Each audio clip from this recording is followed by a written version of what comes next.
Love it. Love that I'm not prepared at all. Where the fuck is my mouse?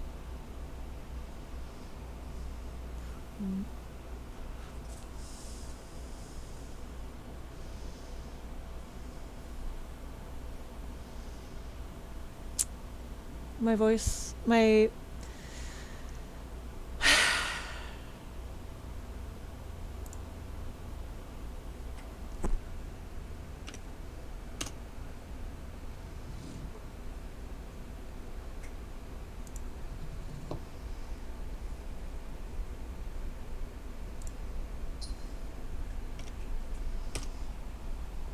Never prepared. Me prepared? No, never. There we go. Alright. Question.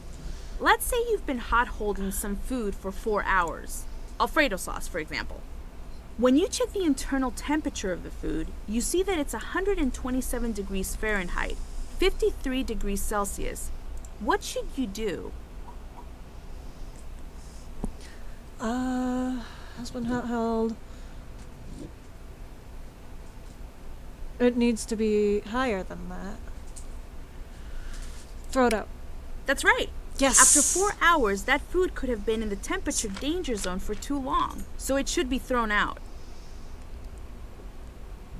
Make sure your food handlers are regularly monitoring food temperatures during hot and cold holding. At a minimum, food that's being held should be checked every 4 hours.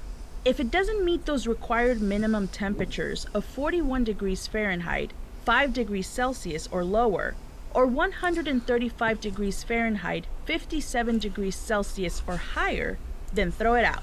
Now you can also check temperatures every 2 hours. This will leave you enough time to take corrective action if there's a problem. So let's say you found hot TCS food that had gone below 135 degrees Fahrenheit, 57 degrees Celsius. You could reheat it and put it back in the holding unit. Let your staff after 4 know hours. that they should never use hot holding equipment to reheat food unless it's built to do so. Most hot holding equipment does not pass food through the temperature danger zone quickly enough. So, you should reheat food correctly and then move it to the holding unit. Hi, Bleach. We've talked Yeah? a lot about controlling the temperature of food. But under certain conditions, you can use time as a method of control to keep food safe. Let me explain. Your operation may want to display or hold TCS food without temperature control. For example, you might want to do this when displaying food for a short time, like at an off-site catered event. Or you might need to hold food without temperature control when electricity is not available to power holding equipment. To do this, there are several things you need to know. First, the requirements for holding cold food are different from those for holding hot food. And second, you need to get regulatory approval. That may require preparing written procedures and getting written approval in advance from the regulatory authority. You'll also need to maintain those procedures in the operation and make sure they are made available to the regulatory authority upon request. You may already know some of this stuff. Let's see. How long can you hold cold, ready-to-eat TCS food without temperature control? Could be, Fuck. but it depends on certain conditions. Let's take a look. So it's 2 hours. Cold, ready-to-eat TCS food can be held without Oh, temperature control for up to for 6 hours. But you have to meet all of these conditions. Okay. For starters, the food must be held at 41 degrees Fahrenheit, 5 degrees Celsius or lower before you remove it from refrigeration. And then you need to label the food with the time you removed it from refrigeration and the time it needs to be thrown out. The discard time on the label has to be 6 hours from the time you removed the food from refrigeration. I'll give you an example. If you remove potato salad from refrigeration at 3 p.m. to serve at a picnic, the discard time on the label should be 9 p.m. This is 6 hours from the time you removed it from refrigeration. You also need to make sure that the food temperature never goes higher than 70 degrees Fahrenheit, 21 degrees Celsius, while it's being served. Throw out any food that Okay, exceeds so this temperature. And Hot finally, hold is you need 4 to sell, hours. serve, or throw out the food within 6 hours. Wow. No hot hold is There are 6. some alternatives to these requirements. If the food is discarded within 4 hours, it can be allowed to reach any temperature during service. Okay, so far. However, the food must be held at 41 degrees Fahrenheit, 5 degrees Celsius, or lower before removing it from temperature control. The discard time on the label must be 4 hours from the time you removed the food from temperature control, and the food must be sold, served, or thrown out within 4 hours. Here's another alternative. You know how I said that cold, ready-to-eat TCS food must be held at 41 degrees Fahrenheit, 5 degrees Celsius, or lower before you remove it from refrigeration? Well, there's an exception to that temperature for certain products. That includes ready-to-eat fruit or vegetables that become a TCS food when they're cut, chopped, or sliced. Oh, or like cut. sliced tomatoes, cut leafy greens, or cut melons. Okay. Same goes for hermetically sealed containers of food that become a TCS food when opened, like a can of tuna. These items can actually start with an initial temperature of 70 degrees Fahrenheit, 21 degrees Celsius, or lower. However, the product has to be discarded within 4 hours, and it can't exceed 70 degrees Fahrenheit, 21 degrees Celsius, within the 4-hour period. Finally, the discard time on the label must be 4 hours from the time when the product became a TCS food. Okay, here's another one. How long can you hold hot, ready-to-eat TCS food without temperature control? 6. No, Fuck! I'm afraid that's too long. Let's take a look. No. Okay, here's another one. How long can you hold hot, ready-to-eat TCS food without temperature control?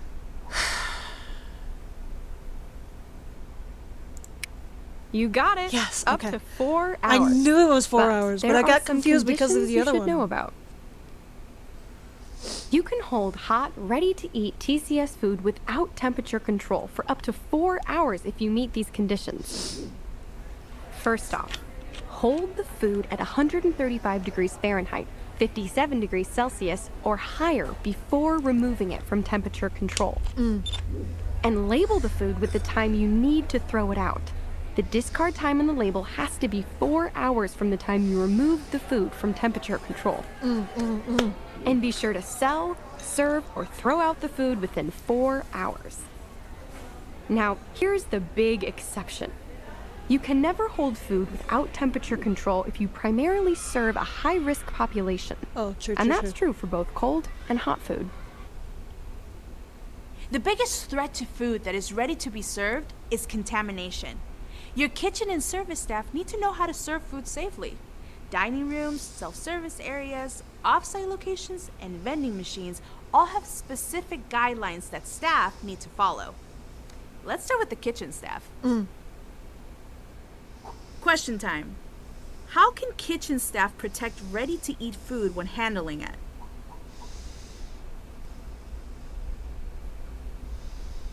Wear gloves. You're right. Actually, these are all good options. So deli sheets, tongs, and other utensils are also good choices. Food handlers must wear single-use gloves whenever handling ready-to-eat food. Like salads. Alternatively, food can be handled with spatulas, deli sheets, tongs, or other utensils.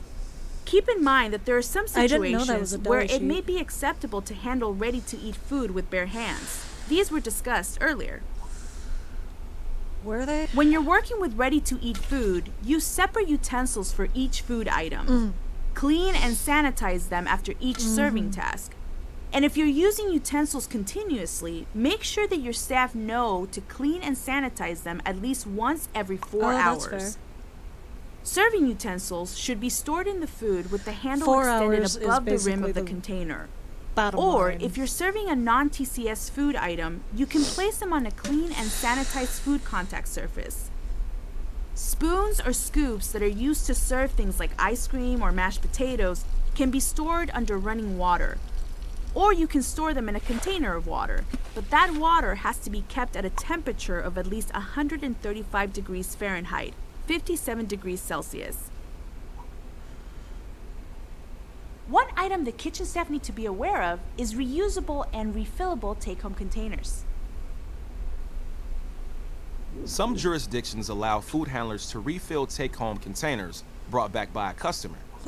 These can be used for food and beverages. Take-home containers can be refilled, but they need to meet some conditions. First off, they have to be designed to be reused, and they must be provided to the customer by the operation. And of course, they have to be cleaned and sanitized correctly. Take-home beverage containers can also be refilled, as long as the beverage is not a TCS food, and the container will be refilled for the same customer. The container has to meet a few conditions. You need to make sure that the container can be effectively cleaned, both at home and in the operation. I forgot what And a before TCS refilling, food is. it must be rinsed with fresh, hot water under pressure. And finally, it needs to be refilled by staff in the operation or by the customer using a process that prevents contamination. When handling food, service staff have to be just as careful as kitchen staff because a contaminated glass can cause an illness just as easily as an undercooked piece of meat. In fact, if they're not careful, service staff can contaminate food simply by handling the food contact areas of glasses, dishes, and utensils. Take a look at each photo. Which person is handling the item safely? Yep. Food handlers should always avoid bare hand contact with ready-to-eat food. What's going on? Hold What on. about this one? You got it. Hold on.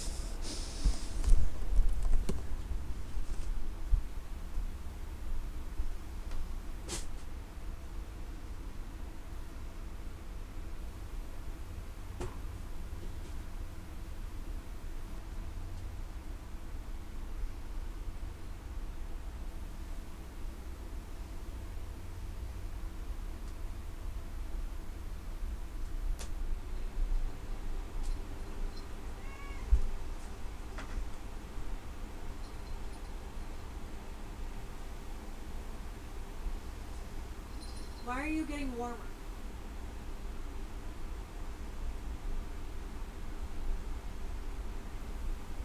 Okay, it's gonna go. I smelled something burning.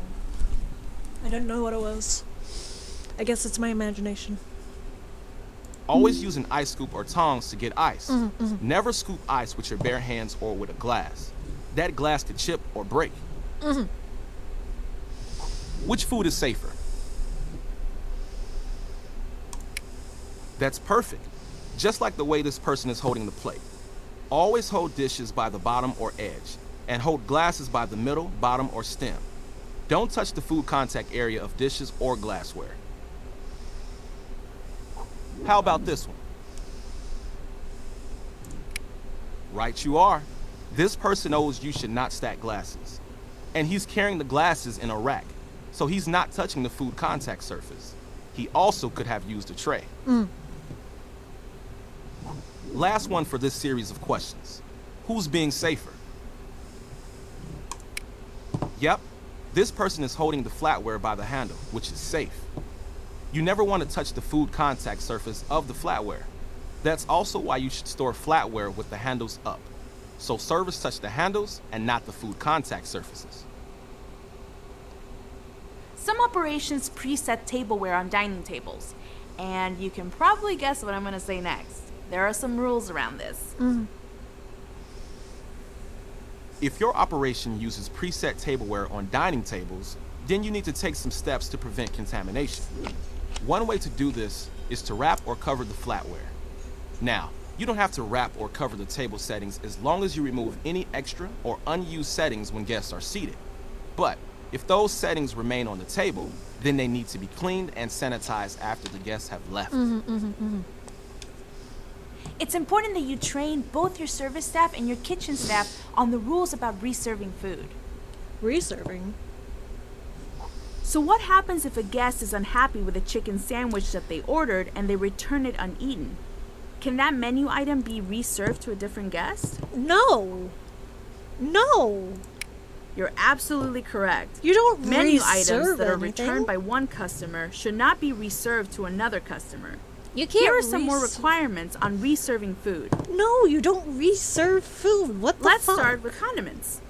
It's important to protect condiments from contamination. Condiments. So serve them in that's their different. original containers or in containers designed to prevent contamination. That's different. Offering condiments in individual packets or portions can also help keep them safe. And your staff need to know to never reserve uncovered condiments. Also, they must not combine leftover condiments with fresh ones. Yuck. Throw away open portions or dishes of condiments after serving them to customers. We're good This about includes things like salsa, butter, mayonnaise, and ketchup. The same goes for garnishes. Never reserve plate garnishes like fruit or pickles to another customer. Throw them out. And if you have uneaten bread or rolls left by customers, throw them out too. Also, Excuse me. remember to change the linens in bread baskets between customers. At this point, you might be wondering if there's anything you can reserve. Well, in general, you may reserve only unopened prepackaged food that's in good condition. That includes condiment packets and wrapped crackers. And you can reserve bottles of ketchup, mustard, and other condiments, but the containers have to remain closed between uses. We all work hard to control the dangers to food safety everywhere in the operation.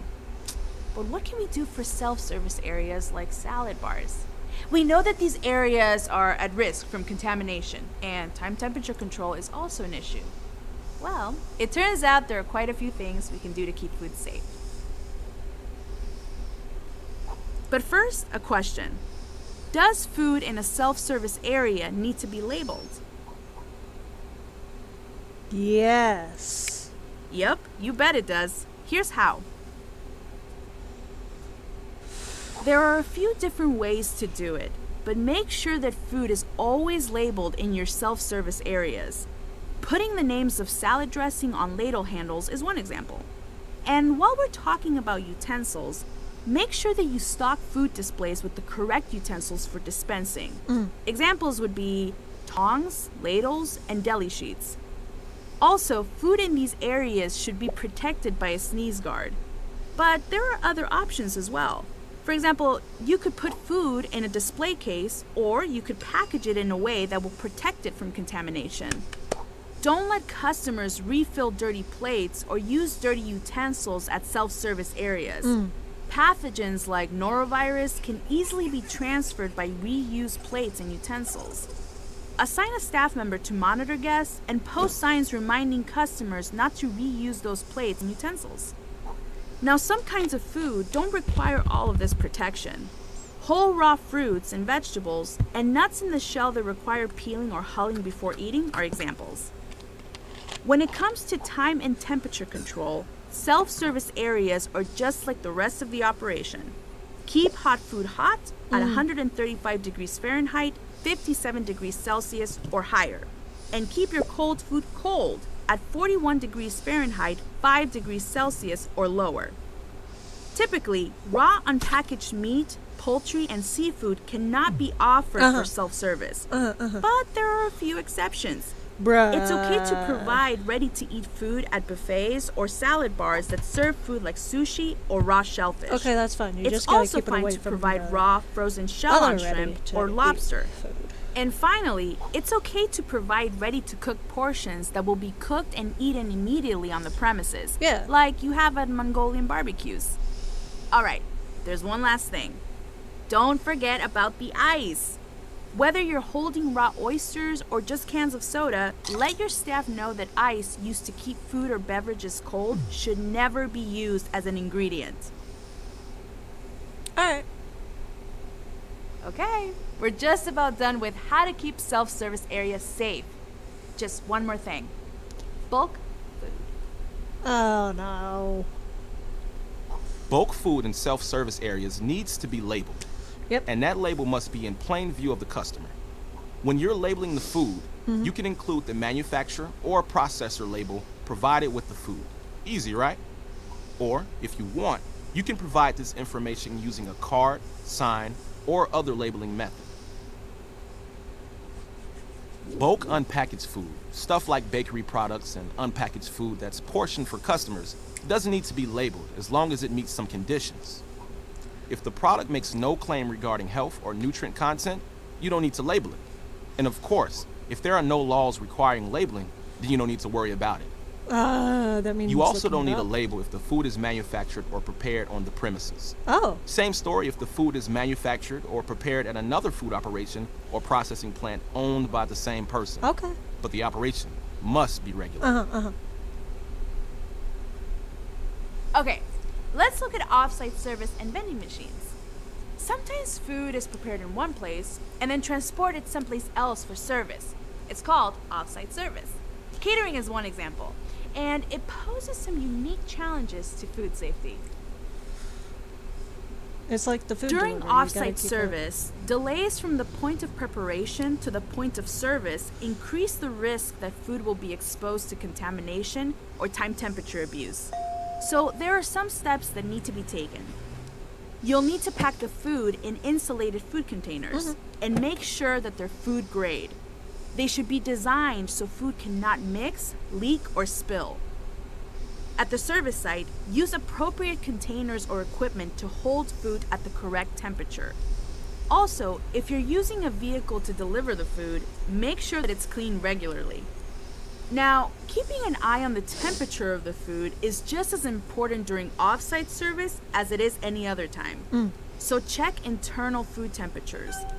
If the containers or delivery vehicles aren't holding food at the correct temperature, go Throw ahead it and out. reevaluate the length of the delivery route or the efficiency of the equipment being used. Okay. Food that's being delivered off-site has to be labeled with a use-by date and time, plus reheating and service instructions for staff at off-site locations. And speaking of those off-site locations, make sure that the place where the food is being served has the correct utilities. They need to have safe water for cooking, dishwashing, and hand washing. They also need to have garbage containers stored away from food prep, storage, and serving areas. And finally, just like any place else, store raw meat, poultry, and seafood separately from ready-to-eat items. So, for example, make sure staff know to keep raw poultry away Yep. from ready-to-eat salads. Yep. Okay, last section. Know anything about vending machines? I mean, like, Food that's in general. prepped and packaged for vending machines needs to be handled with just as much care as any other food served to customers. Take a look. Vending operators should protect food from contamination and time temperature abuse during transport, delivery, and service. Product shelf life should be checked daily. This is pretty easy because products often have a code date, like an expiration or use by date. If the date has expired, throw the food out immediately. Yep. And any refrigerated food that was prepped on site should be tossed if it hasn't sold within 7 days of preparation. Oh, oof. Just like everywhere else, TCS food has to be kept at the correct temperature. So hold it at 41 degrees Fahrenheit, 5 degrees Celsius or lower, Yep. or at 135 degrees Fahrenheit, 57 degrees Celsius or higher. Yep. The machines must have controls that prevent TCS food from being dispensed if the temperature stays in the danger zone for a specified amount of time. Oh, really? And if that does happen, the food must be thrown out. When it comes to packaging, TCS food should be dispensed in its original container. Yeah. And finally, if you're vending fresh fruit with edible peels like apples, they should be washed and wrapped before they go into the vending machine. And that covers it. And that's it for service. Yeah. All that's left now is to answer some questions to see if you remember everything. No. Here's the first one. When hot holding food, what is the longest time allowed between temperature checks?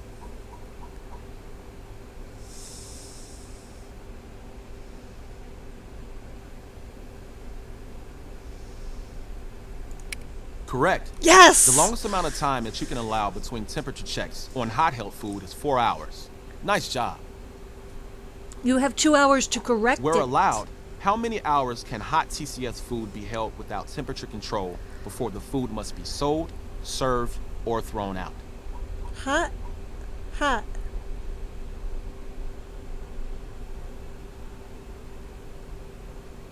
Hot needs 4. That's right. In jurisdictions where this is allowed, Yes. hot food can be held Cold without can be temperature held control at for up to 6. 4 hours. In certain conditions. A kitchen plating area has 4 pans, each containing TCS food. How many serving spoons must be available to the kitchen staff? 4. That's right. Each food item should have its own utensil. So in this case, you need 4. Which part of the plate should a food handler avoid touching when serving customers? The top. Absolutely right. Yay! You don't want to touch the top of a plate when serving food. That's because it's a food contact surface and it could become contaminated. Which food items can be displayed in the self-service area without the use of packaging, sneeze guards, or a display case to protect them from contamination?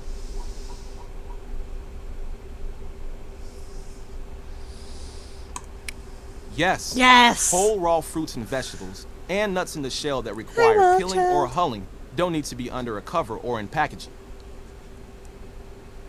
What is the maximum amount of time that refrigerated food that was prepped on site can be kept in a vending machine?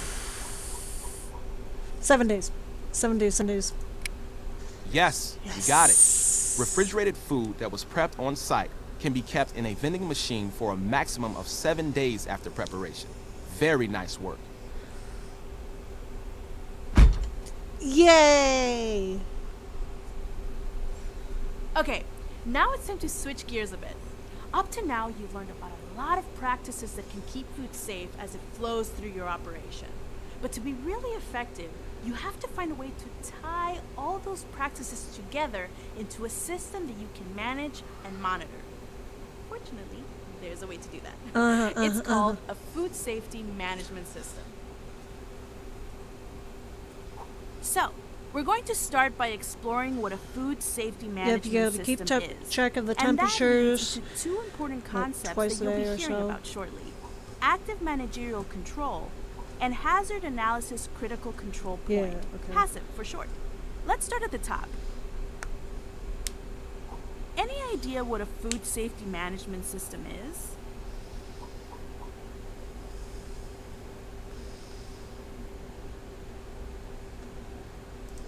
That's right. A food safety management system includes practices and procedures intended to prevent foodborne illness.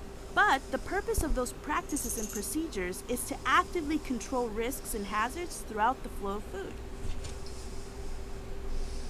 To make all of this work, you have to have certain food safety programs in place. They'll serve as a foundation upon which to build the system. The good news is that the principles you're learning in this course are the basis of these programs. She's really pretty. What kind of food safety programs are we talking about? Let's see if you can figure it out. Take a look at this list and select any program that should be in place in order for a food safety management system to be effective. Just so you know, there's more than one answer. When you're done, select the Am I Right button.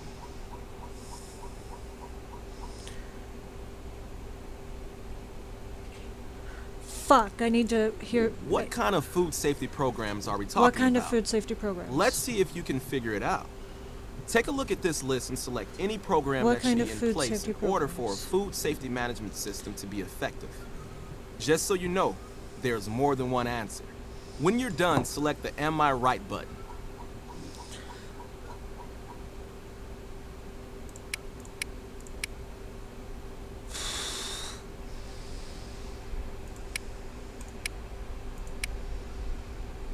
I'm pretty sure all of these.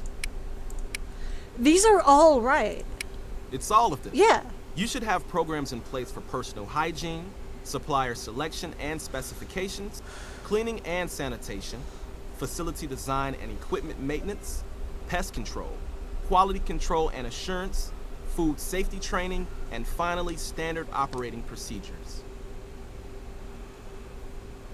Now that you know what a food safety management system is and the programs you need to have in place before you develop one, it's time to talk about active managerial control. Before we do that, it's important to see what you remember about the common risk factors for foodborne illness. Earlier, you learned that there are 5 common risk factors for foodborne illness: purchasing food from unsafe sources, failing to cook food correctly, holding food at incorrect temperatures, using contaminated equipment, and practicing poor personal hygiene. Because these risk factors are so important to the rest of the conversation, let's see what you remember about them. You're going to hear from several people who each acted in a way that might be a risk for foodborne illness. Listen to each person and then decide which of the 5 common risk factors for foodborne illness applies. Are you ready? I mean, I don't really have a choice. Here's the first one. Which risk factor applies? I brought my uniform home, but I forgot to wash it before starting my shift. It wasn't bad, so I wore it to work anyway. I mean, fair enough. It's practicing poor You personal got it. hygiene. Wearing a dirty uniform to work is poor personal hygiene, and that can cause a foodborne illness. Here's another. Which risk factor applies? I plated a chicken breast after making sure it was cooked to 155 degrees Fahrenheit, 68 degrees Celsius.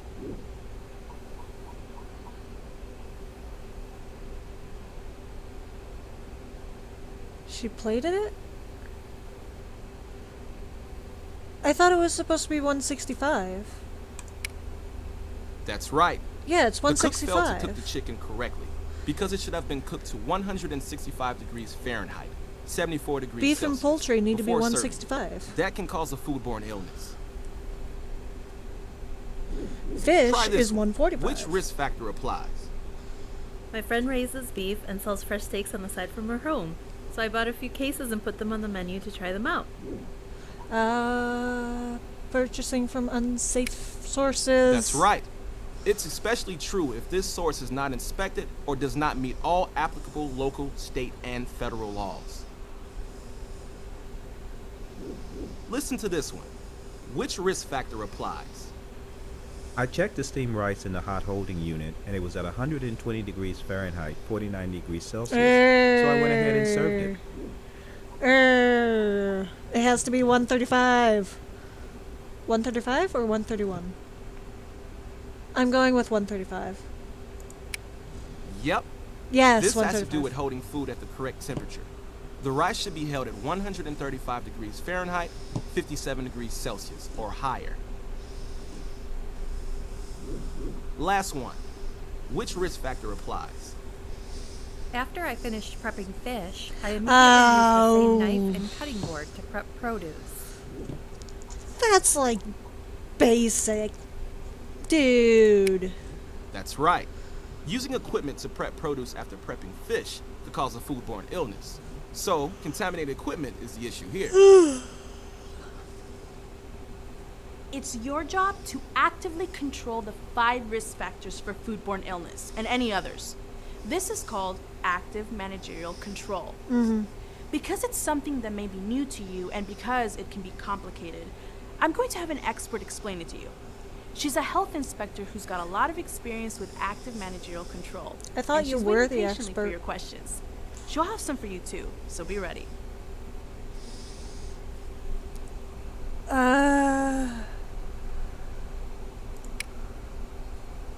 Great question. Active managerial control is what a manager does to control the risk factors for foodborne illness. The word does is key here. Managers have to look for ways to actively control risk factors. That's the active part in active managerial control. And it's a proactive rather than a reactive program. That's because you have to anticipate food safety risks and plan ahead for them. Thought you might ask that. Actually, according to the FDA, There's there are literally many ways to no achieve active choice. managerial control in the operation. There's Before no I tell you what they choice. are, why don't you take a stab at it?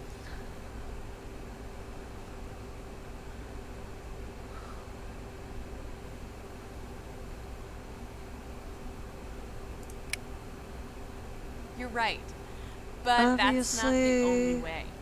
According to the FDA, active managerial control can be achieved by using simple I don't tools like these such as sections. training programs, manager supervision, and the incorporation of SOPs.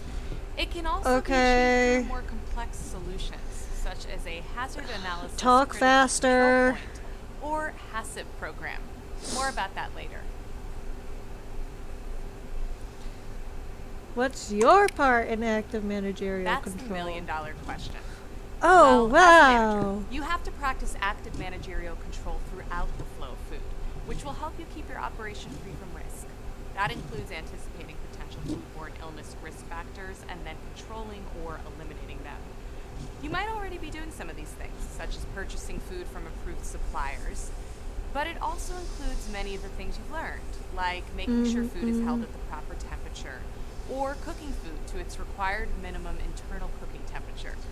Of course, to do these things, you have to make sure your staff has the proper tools, such as procedures and training to make sure food is safe.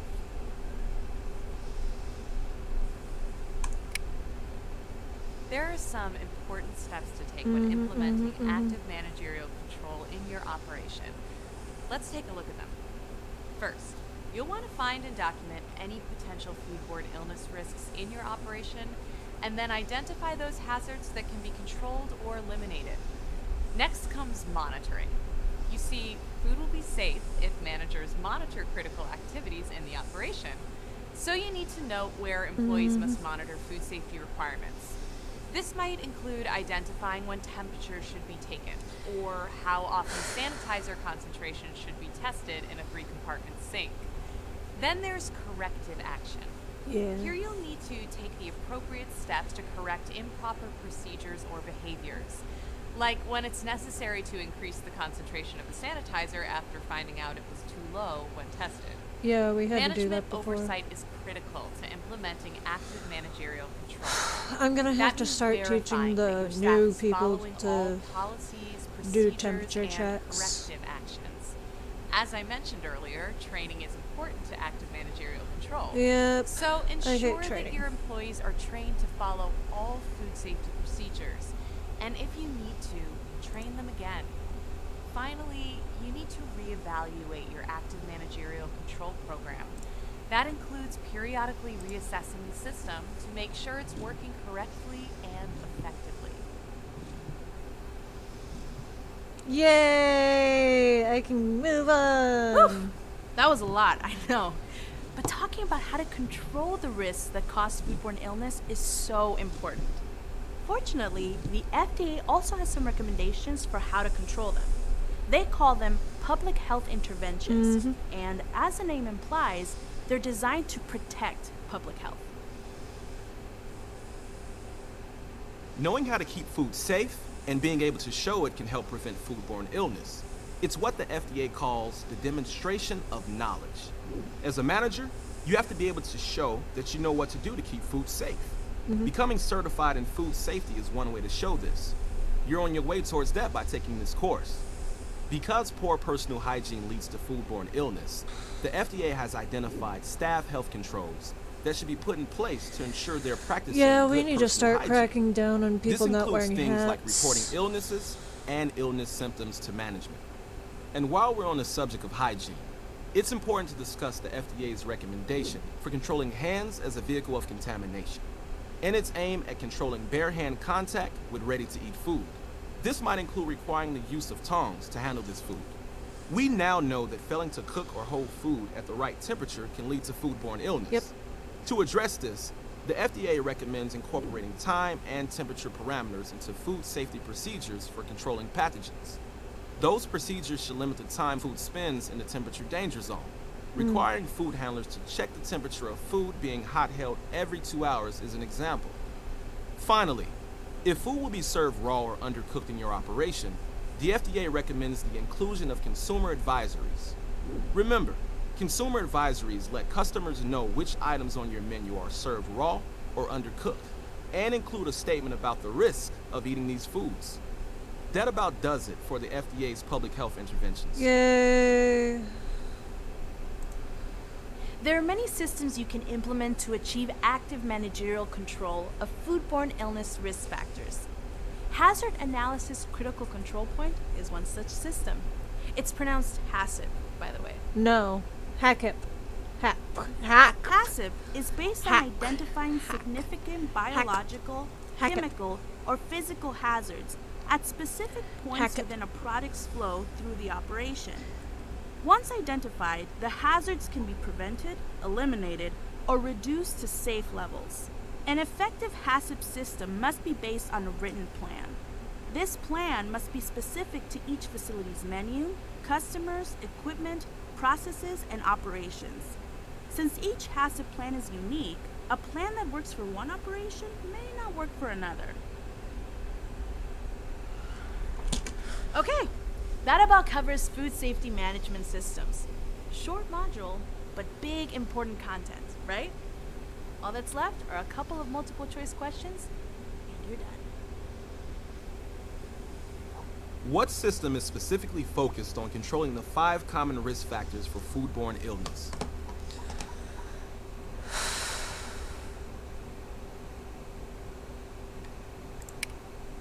Not exactly. Fuck. While HACCP... No. What system is specifically focused on controlling the 5 common risk factors for foodborne illness?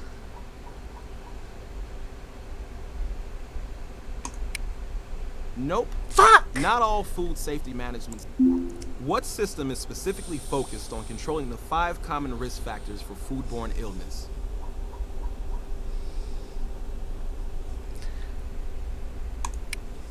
No. God Quality damn control it. and assurance programs are not specifically focused on controlling the 5 common risk factors for foodborne illness. Try again. Fuck you. Yes, active managerial control is specifically focused on controlling the 5 common risk factors for foodborne illness. A pest management program is an example of what type of program? Managerial.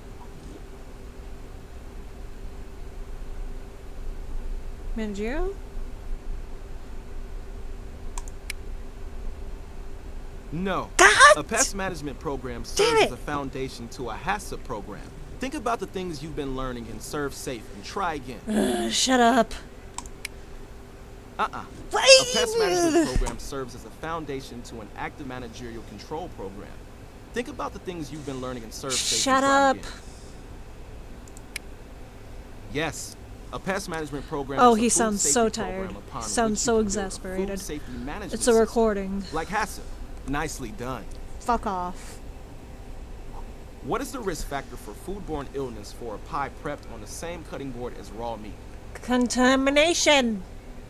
Using contaminated equipment. Yes, the cutting board may be contaminated and could cause a foodborne illness. That one's obvious.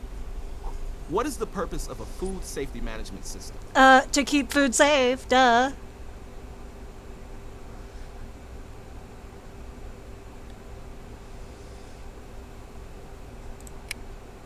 You got it. A food safety management system will prevent foodborne illness by controlling risks and hazards throughout the flow of food. What are 3 steps that must be taken when implementing active managerial control?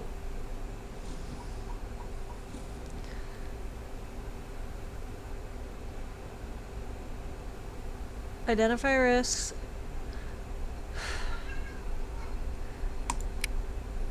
Yes, identifying risk, taking corrective action, and training are all part of implementing active managerial control in your operation. Just keep in mind that there are What, other Alex? steps you have to follow as well. You better be going on. Okay. A supervisor who walks around the operation to see if staff is following food safety procedures is demonstrating which step in active managerial control. Oversight. Management oversight. Yep. Management oversight means verifying that your staff is following all policies, procedures, and corrective actions. Nice job. How can managers show that they know how to keep food safe? By becoming certified in food safety. Absolutely right. As a manager, you have to be able to show that you know what to do to keep food safe. Becoming certified in food safety is one way to show this.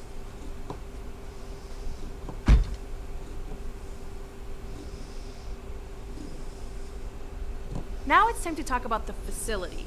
You see, no matter how carefully food is handled, if the building is in disrepair or the equipment being used is broken, contamination can happen. Yeah. And that's only the half of it. pests can also be a big threat. Mm-hmm.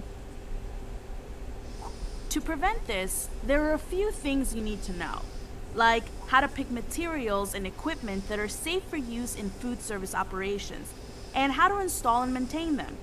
And since maintenance is key when it comes to the facility, you'll also want to know something about that.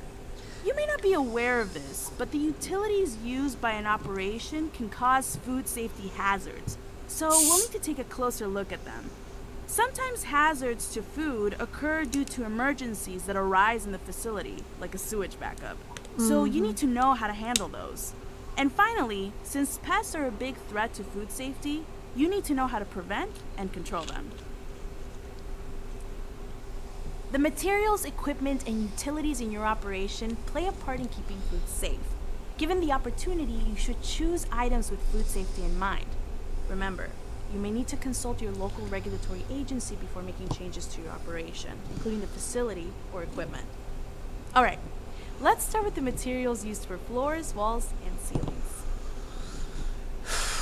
When choosing materials for floors, walls, and ceilings, you want to pick those that are smooth and durable. Any idea why? Makes cleaning easier. That's right. It's easier to clean floors, walls, and ceilings made of materials that are smooth and durable.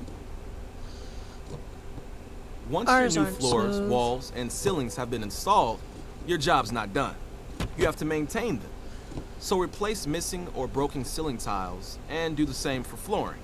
And if you find any holes in your walls, you need to repair them. Floors should have coving. Coving is a curved, sealed edge between the floor and a wall. It gets rid of sharp corners or gaps that are hard to clean. Coving should be glued tightly to the wall to get rid of hiding places for insects. This also protects the wall from moisture. Oh, and if you clean your floors by spraying or flushing them with water, make sure there's no standing water sitting around. 'Cause If there mosquitoes. is, remove it as quickly as possible. 'Cause mosquitoes. Food service equipment must meet certain standards if it will come in contact with food. What kind of standards? Well, things like being smooth, easy to clean, durable, and resistant to damage. Organizations such as NSF have developed standards like these for the sanitary design and construction of food service equipment. They also certify equipment that meets these standards.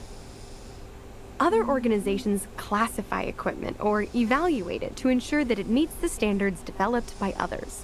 Alex didn't cover These his organizations must be accredited by the American National Standard poop. Hold up. Never mind.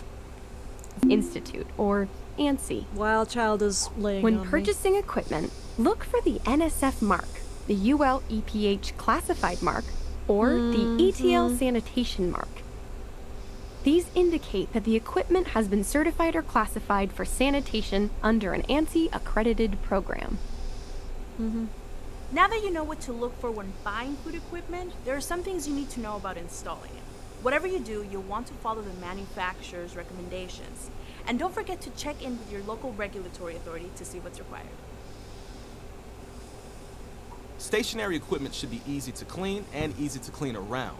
So, put floor-mounted equipment on legs at least 6 inches, 15 centimeters high. Or you can seal it to a masonry base, like we've done with this walk-in cooler. Tabletop equipment, like a soda machine, can also be sealed to the countertop, or it should be mounted on legs at least 4 inches, 10 centimeters high. Once you've installed your equipment, check it regularly to make sure it's working. And make sure it's maintained regularly by qualified people. You can usually set up a maintenance schedule with your supplier or manufacturer. Not if they're Onto flaky. dishwashers. As you probably know, they vary by size, style, and sanitizing method. For example, some sanitize with very hot water, while others use a chemical solution. While we're on the subject, keep in mind that you can only use detergents and sanitizers approved by the local regulatory authority.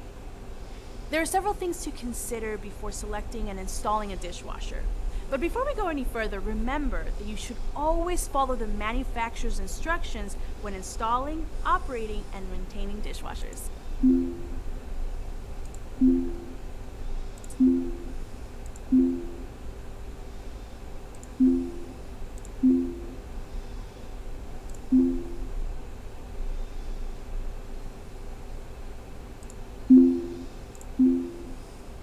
Here's a shouldn't have question done for that, you. but oh well. When installing a dishwasher, what's important to consider?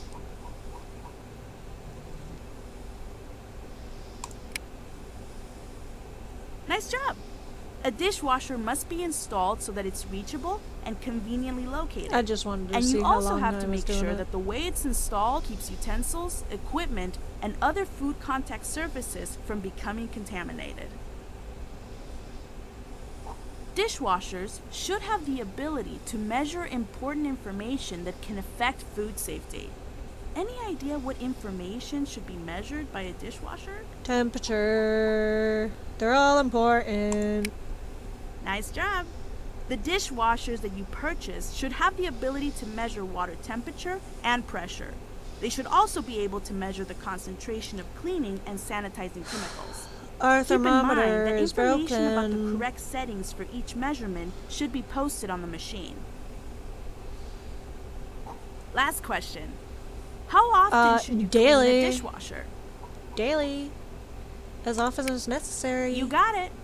You should clean a dishwasher as often as needed, following the manufacturer's recommendations and any local regulatory Daily. requirements.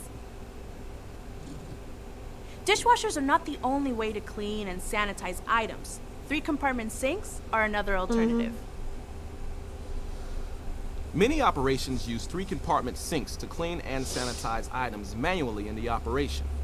Make sure you purchase sinks that are large enough to accommodate large equipment and utensils. You should also have other methods for cleaning these items, such as cleaning them in place. Let's talk a little bit about hand washing stations. The big thing here is making sure that you put them in areas that make it easy for staff to wash their hands often. That said, hand washing stations are required in specific areas of your facility. Besides in restrooms or directly next to them, any idea where hand washing stations are required? All these areas. Nice job. Hand washing stations are required in restrooms or directly next to them, and in food prep, service, and dishwashing areas. Hand washing sinks must be used only for hand washing and not for any other purpose. And to prevent cross-contamination, make sure adequate barriers are present on hand washing sinks, or that there is an adequate distance between hand washing sinks and food contact surfaces so that water can't splash on these items. Make sure these stations work correctly and are well stocked and maintained. Hand washing stations must also be available at all times.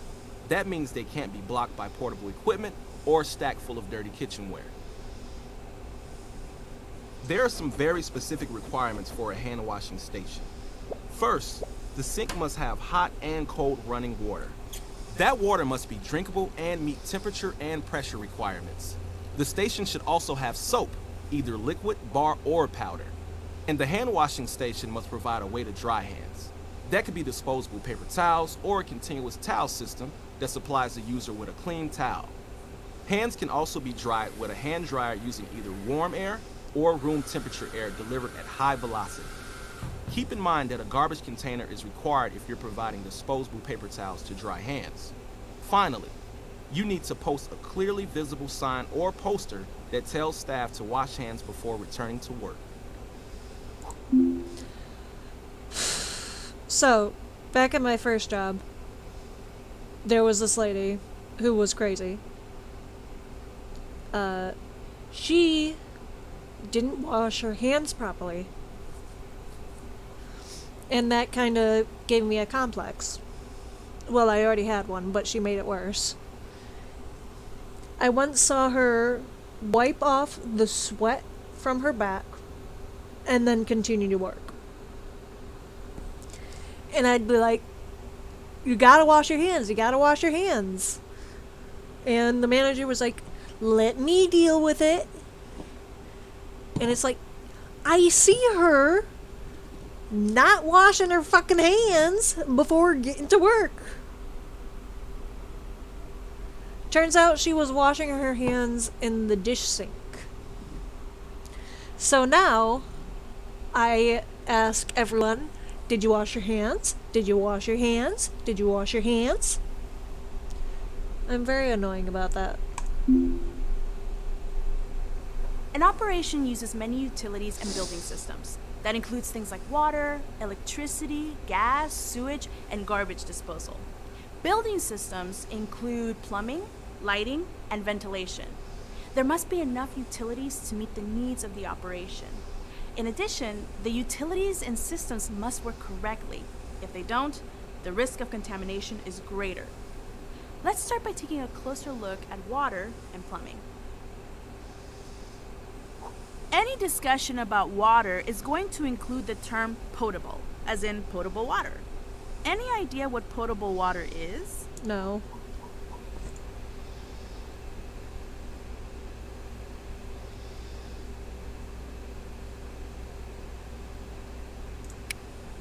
No. Fuck. Potable water is water that's safe to drink. I knew it. I second guessed That myself. usually includes water from a public source. There are national standards for water in the United States that are enforced by each regulatory authority. One of these standards requires that only potable water be used to prepare food or come in contact with food contact surfaces. Excuse me.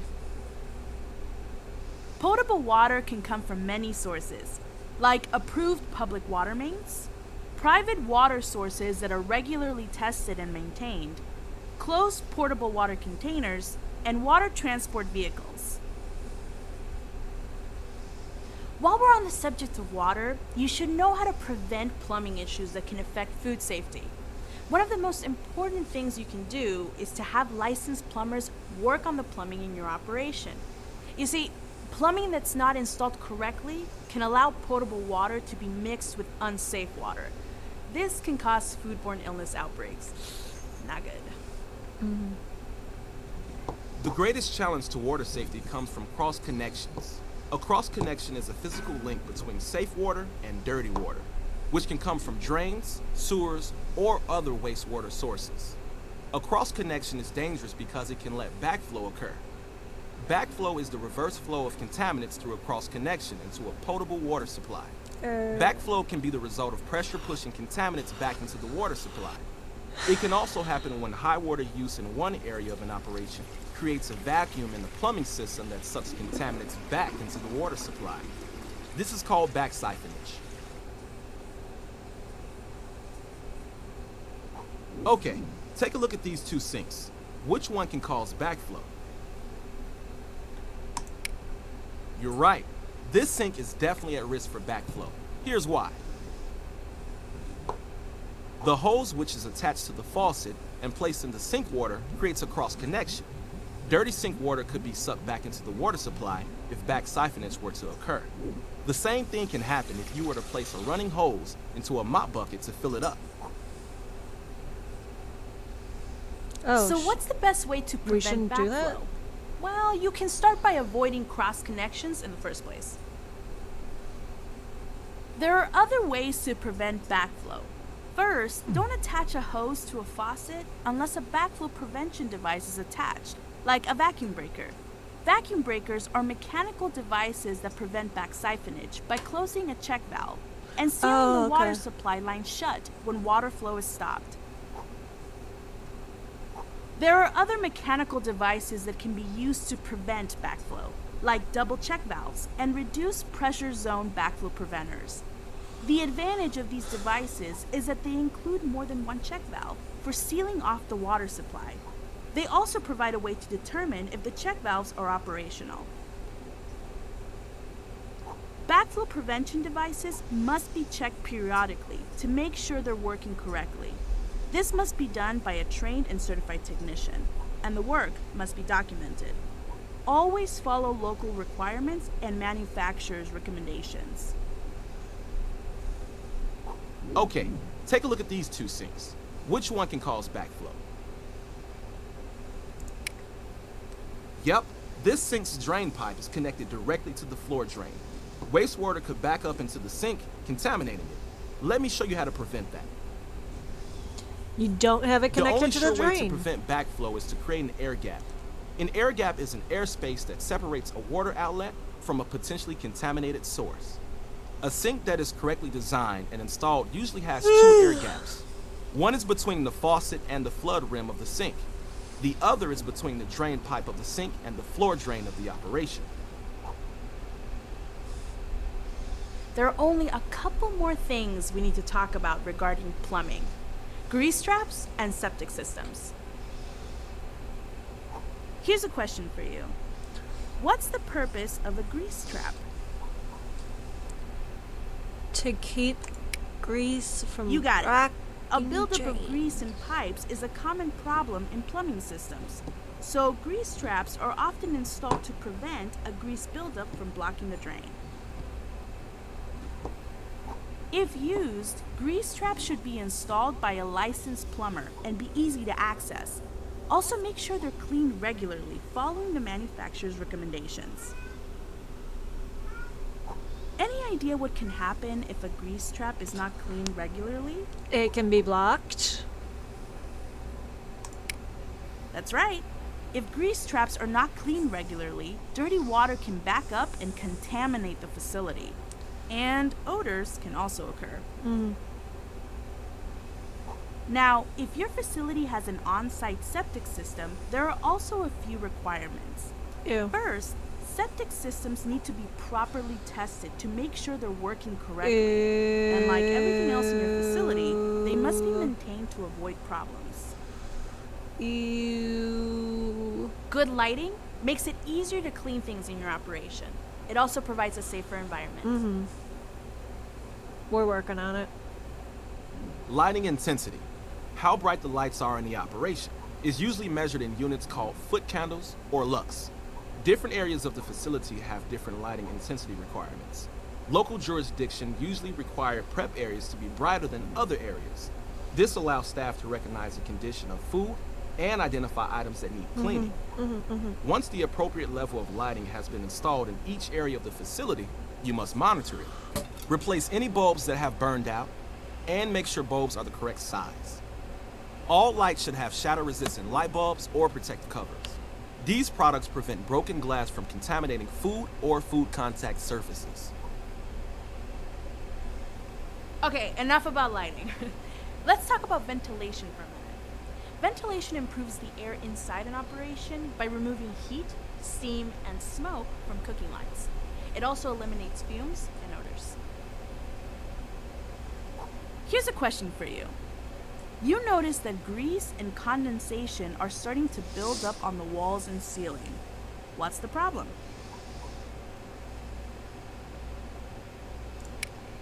That's right. If ventilation systems aren't working correctly, grease and condensation will build up on walls and ceilings. Any idea how you can prevent grease from building up on walls and ceilings? Grease traps. Clean and maintain. You got it. To prevent grease and condensation from building up, you need to have the ventilation system cleaned and maintained according to the manufacturer's recommendations. On to garbage. It can attract pests and contaminate food, equipment, and utensils if not handled correctly. The good news is that there are several things you can do to prevent this. When it comes to prep areas, garbage should be removed as quickly as possible to prevent odors, pests, and possible contamination. But staff must be careful when removing garbage so they don't contaminate food or you food don't wanna do contact that. surfaces.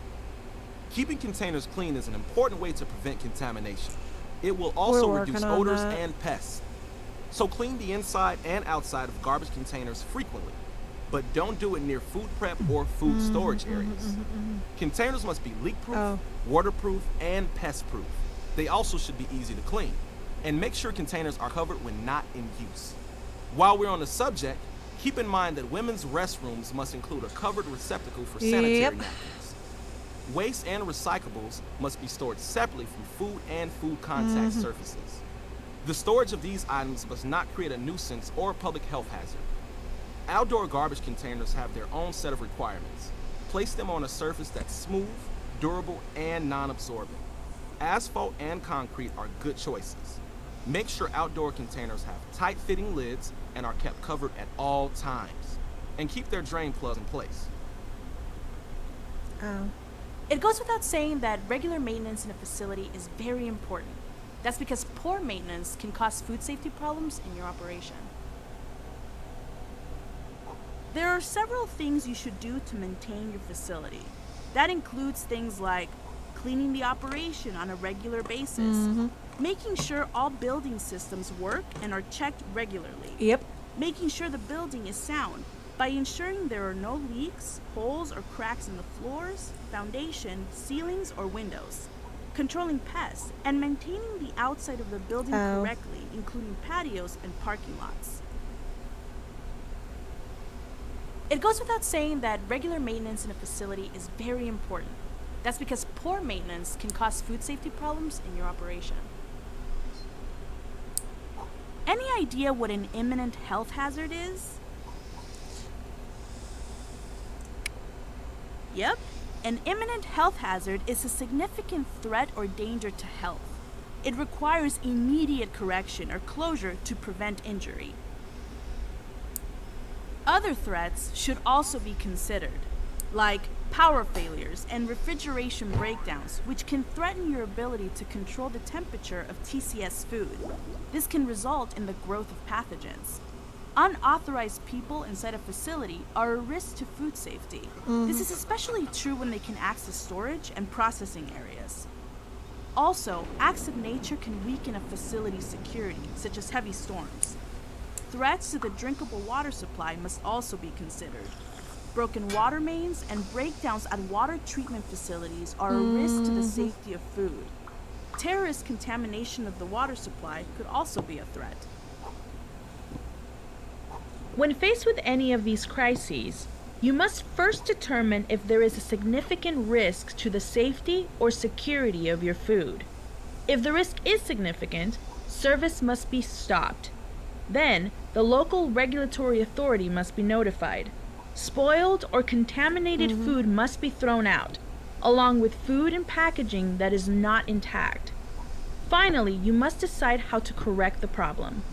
Correcting these problems could include establishing time temperature control of TCS food, cleaning and sanitizing surfaces in the operation, reestablishing the physical security of the operation, and verifying that the water supply is drinkable. Regardless of how the problem is corrected, you'll need approval from the local regulatory authority before continuing service.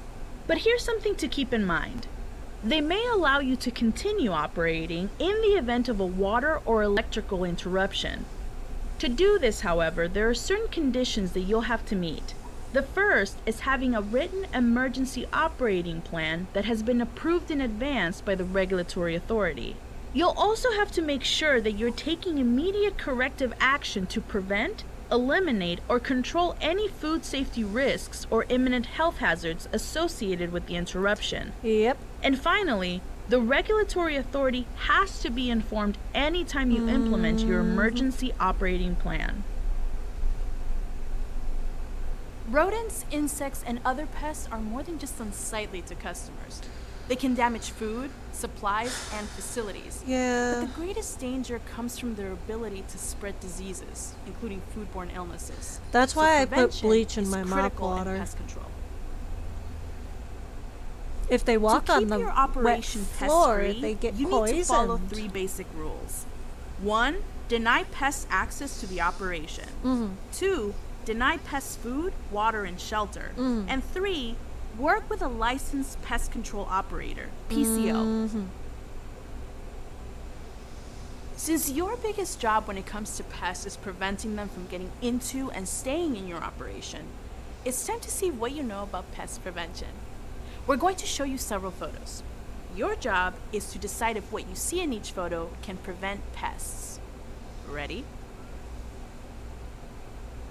Take a look at this photo. Can this prevent pests?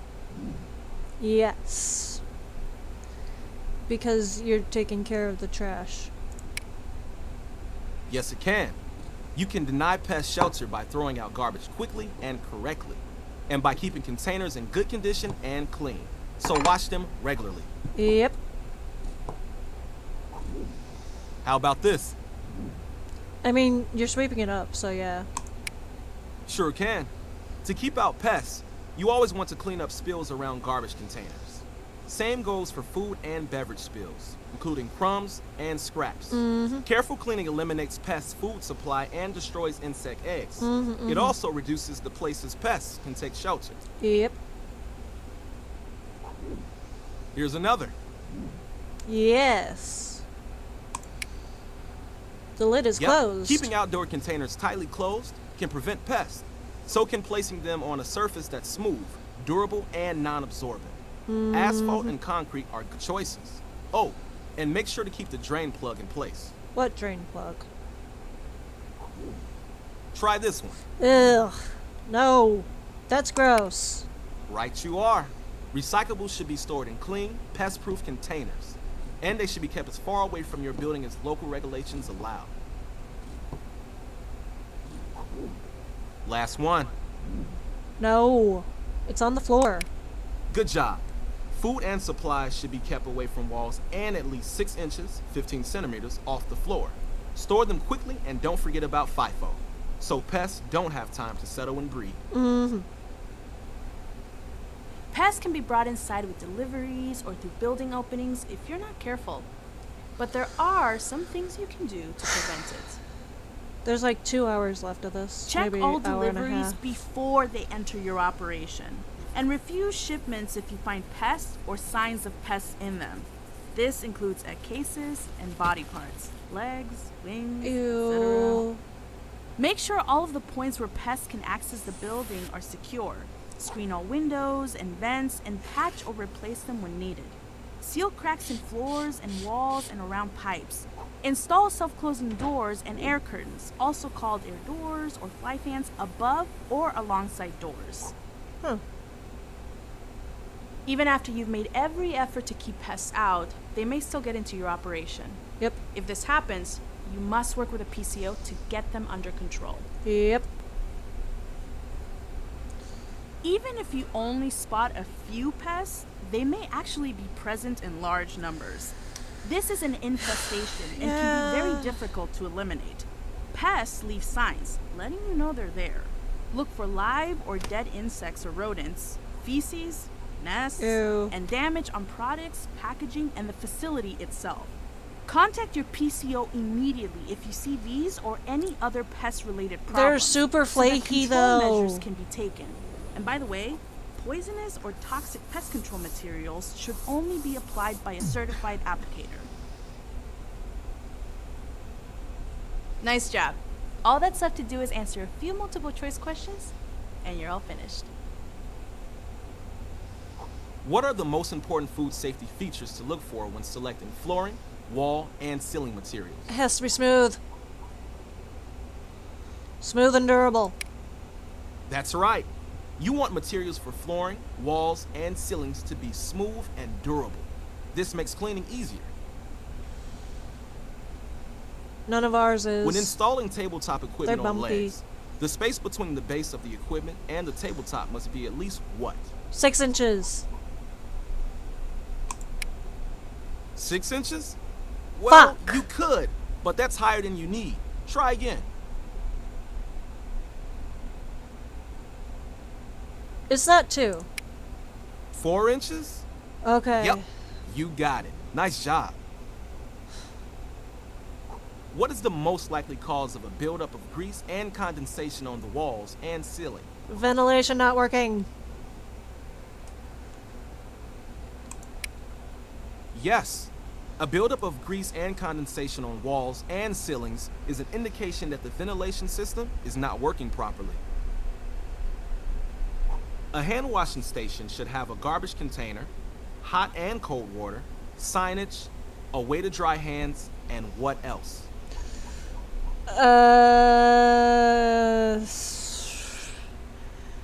Soap.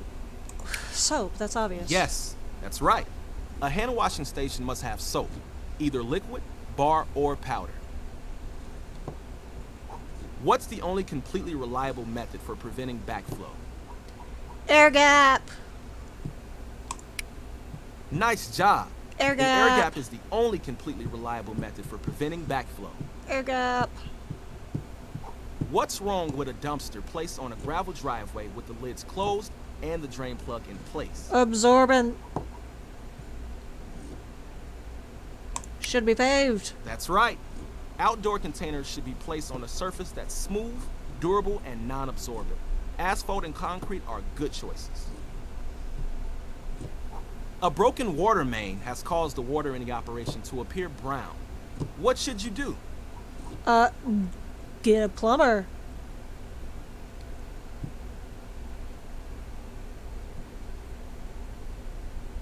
Contact the regulatory Yes, authority. broken water mains can be a significant risk to the safety of food. Get a So you need plumber. to contact the local regulatory authority. What is the best way to eliminate pests that have entered the operation?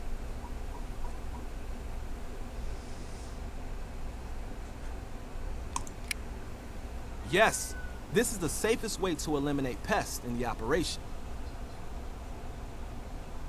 Done. All right, we're getting Yay. close to the end. Next up, cleaning and sanitizing. Yay. This is critical stuff because food could be easily contaminated if staff don't know how to keep facilities clean and sanitized correctly. Mm-hmm. So we'll start with the basics of cleaning and sanitizing, and then we'll take a look at dishwashing, both machine and manual dishwashing. Manual After is that, shit. it's cleaning and sanitizing in the operation itself, so things like surface cleaning and mopping. And then we'll talk about how to put together your own cleaning program. Yep. Cleaning and You sanitizing have to switch can out help the prevent foodborne sanitizer illness every, outbreaks, like, but only if it's done correctly. certain amount Your of staff time. may not necessarily know the difference between cleaning and sanitizing. Cleaning removes Wait, food there's a and difference? other dirt from a surface. Oh, in other okay. words, the stuff you can see. And there, it's all gone. Or is it? Nope. The answer is no, which is where sanitizing comes in. When you sanitize something, you reduce pathogens on a surface so that they are at safe level, and that helps to keep food safe. When you're picking and using cleaners in your operation, there are some requirements that you need to follow. First off, they need to be stable, non-corrosive, and safe to use. And they must be provided and available to employees during all hours of the operation. Now, there are quite a few different kinds of cleaners available, including detergents, degreasers, delimers, and abrasive cleaners. And each one does a different job. I like degreasers. Go ahead and talk to your suppliers about your options. They can help Yep. you pick cleaners that meet your needs. To use cleaners correctly, be sure to follow manufacturer's instructions carefully. If they aren't used correctly, cleaners may not work and can even be dangerous. Also, don't try to use one type of cleaner in place of another unless the intended use is the same. So that's how to use cleaners. After items have been cleaned, the next step is sanitizing. There are a couple of ways to do this using either chemicals or heat. You can sanitize items using heat by soaking them in hot water. For this method to work, the water must be at least 171 degrees Fahrenheit, 77 degrees Celsius, and the items have to be soaked for at least 30 seconds. Another way to sanitize items is to run them through a high-temperature dishwasher. If you're using chemicals for sanitizing, you have a few different options. Tableware, utensils, and equipment can be sanitized by soaking them in a chemical sanitizing solution. Or you can rinse, swab, or spray them with sanitizing solution. Except you gotta be Now, there are careful three on common food types surfaces. of chemical sanitizers: chlorine, iodine, and quaternary ammonium compounds, or quats. What? In some cases, you can use detergent sanitizer blends to sanitize. Operations that have two compartment sinks like to use these. If you use a detergent sanitizer blend, use it once to clean, then use it a second time to sanitize. Chemical sanitizers are regulated by state and federal environmental protection agencies. Whichever sanitizer you use, keep in mind that it must be provided and made available to employees during all hours of operation. Yep. Here's a question for you. What makes a sanitizer solution effective?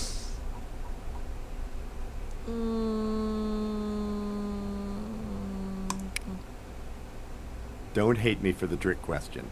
All of these Oh, are fair important. enough. Let's take a closer look. Fair enough. Temperature. There are It has to be several hot if factors it's, that influence like, the chemicals. effectiveness of chemical sanitizers. The most critical include concentration, temperature, contact time, water hardness, and pH. It doesn't matter whether you're using sanitizer on equipment surfaces or during dishwashing, the steps are the same. Make sure the water is the correct temperature according to the manufacturer's directions. A thermometer will help. Yep. Sanitizer solution is a mix of chemical sanitizer and water. And the concentration of this mix, the amount of sanitizer to water, is critical. So, be sure to add the correct amount of sanitizer to make it the right strength. Too weak, and it won't sanitize. And too much sanitizer may make the solution too strong and unsafe. It can leave a bad taste on items and even corrode metal. This is definitely not what you want. To prevent these problems, use a test kit to check the sanitizer's strength. These kits are usually available from the chemical manufacturer or supplier. Make sure they're available at all times and easily accessible to employees. Sanitizer concentration is measured in parts per million, or ppm. The test kit can tell you when you've got it right. Things like food bits, leftover detergent, and even hard water can reduce the solution's effectiveness. So, change the solution when it looks dirty or if the concentration is low. And check concentration often. Let's see if all of that stuck. Can water hardness affect sanitizer effectiveness? Yes, that's basically the buildup of lime. Yes, it sure can. I think it is. Water hardness is basically the amount of minerals in your water, and it can affect how well a sanitizer works. The pH of your water can also have an impact on your sanitizer effectiveness. Find out what your water hardness and water pH are from your municipality, and then work with your supplier. They can help you figure out the right amount of sanitizer to use for your water. Another question. How long should items be in contact with the sanitizer solution in order for it to work correctly? 30 seconds. What? No, not 7 seconds, 30 seconds. You told me 30 seconds. That's right.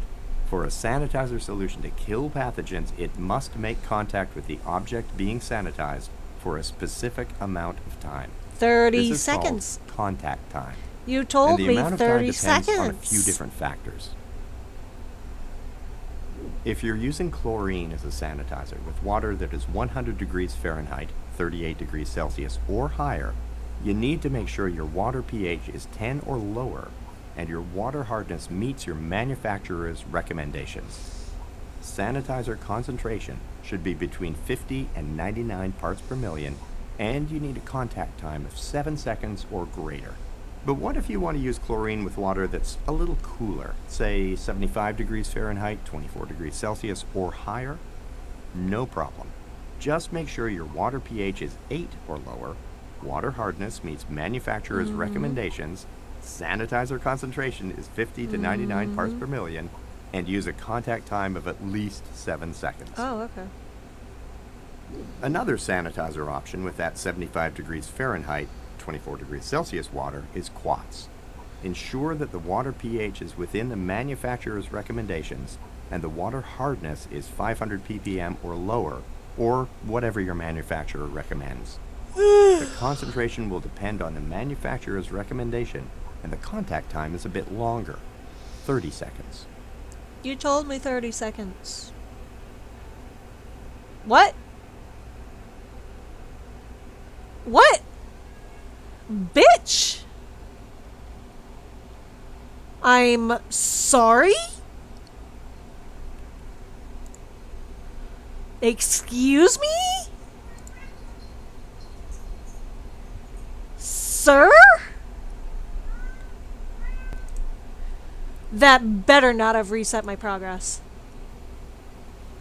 That better not have. Yes. And finally, Okay, if you want thank to use you. even cooler water, then iodine works at 68 degrees Fahrenheit or 20 degrees Celsius. Water pH should be 5 or lower, Oh my or God. as per the manufacturer's recommendation, and water hardness should meet the manufacturer's recommendation.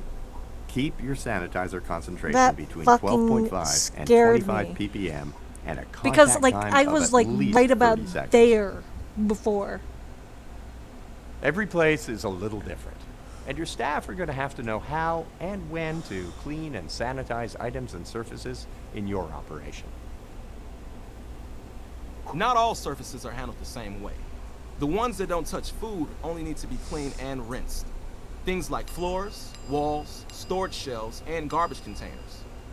Doing this prevents dust, dirt, and food residue from building up, and customers from being disgusted every time they walk by. Surfaces that do touch food must be cleaned, rinsed, and sanitized. Items in this group include things like knives, stock pots, and cutting boards.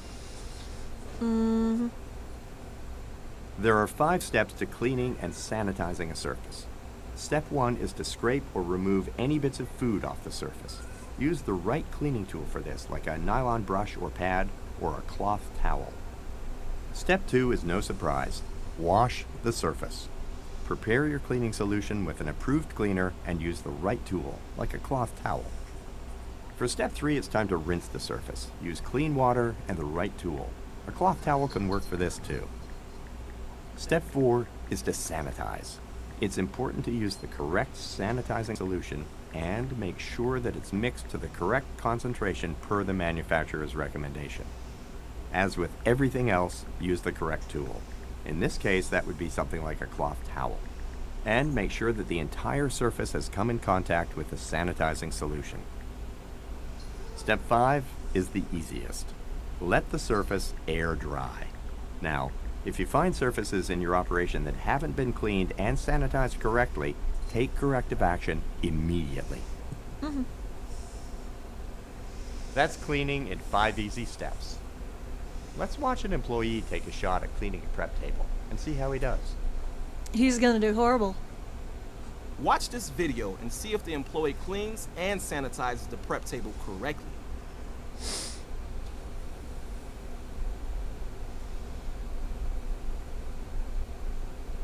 Oh?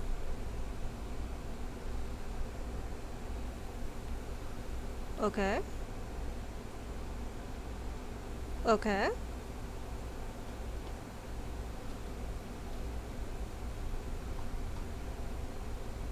Wait, he didn't rinse it. He didn't. No! No! Did he do it right? No, he did not! You're right. He didn't rinse the table before sanitizing it. And then he he also yeah. wiped it dry instead of letting it air dry. Knowing how to clean and sanitize is critical, but knowing when it needs to be done is just as important. Of course, food contact surfaces need to be cleaned and sanitized when you're done using them, but when else do you need to do it?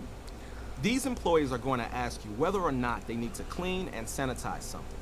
Click yes if they do, or no if they don't. Here's the first one.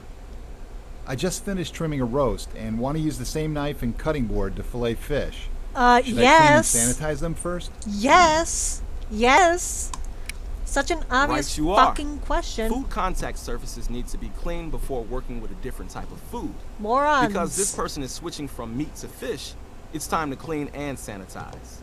And they'd also have to do this if they were switching between different raw TCS fruits and vegetables, such as switching between cutting melons and leafy greens. Here's another one. I just walked away to speak with my manager and then returned to chopping lettuce. Should I clean and sanitize the knife and cutting board? No. Actually, What? that's wrong. Because the person was interrupted during a task, the knife and cutting board Oh, could have fair been enough, fair contaminated. enough, fair enough. They Fair need enough. to be cleaned and sanitized before continuing to make sure they're safe. Fair enough. Fair enough. Last one. Let's listen. I've been prepping melons with the same knife and cutting board for over an hour. Should I clean and sanitize them? Yes. No, not in this case. If you're performing the same task, you can use the same equipment for up to 4 hours without without cleaning and sanitizing it, as long as it's been in constant use. But once you hit that 4-hour mark, it's time. Stationary equipment like mixers and slicers have their own procedures for cleaning and sanitizing. Usually the equipment manufacturer will provide instructions on how to do this. Generally speaking, it will go something like this. When you're cleaning and sanitizing stationary equipment like a slicer, the first step is to unplug the equipment. Trust me when I say you don't want a slicer turning on while you're trying to clean it. Ouch. Once it's unplugged, take off the parts that can be removed. You can either wash, rinse, and sanitize these parts by hand, or you can run them through a dishwasher if allowed. And now for the parts that can't be removed. Why is he doing First, scrape ASMR? or remove food from the surfaces. Then wash the equipment with an improved cleaner and the right tool like a nylon brush or pad or a cloth towel. Then rinse the equipment surfaces with clean water. Once again, use a cloth towel or other correct tool. After rinsing, go ahead and sanitize the surfaces. Make sure the sanitizer solution is the correct concentration and that it comes in contact with each surface. Then you just let everything dry. Final step, put it all back together. And fingers crossed that you were paying attention when you took the pieces apart. Some clean-in-place equipment is designed to have cleaning and sanitizing solutions pumped through it. An example would be something like a soft-serve yogurt machine. Because this kind of equipment is often used to hold and dispense TCS food, it must be cleaned and sanitized every day unless otherwise indicated by the manufacturer. Dishwashing. There are a few ways to do it.